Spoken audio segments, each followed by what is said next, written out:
త్వమగారు మీరు నమ్మలేరు యేసు నీవు నమ్మినంతగా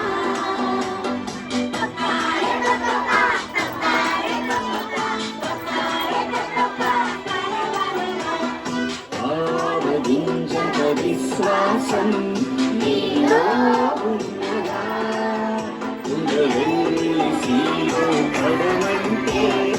ఉండే అంటది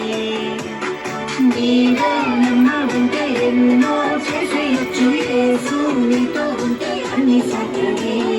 తీసేయ విశ్వాసం నాలో విశ్వాసపు దేవం లెసన్నిదే నీవు నేర్చుకో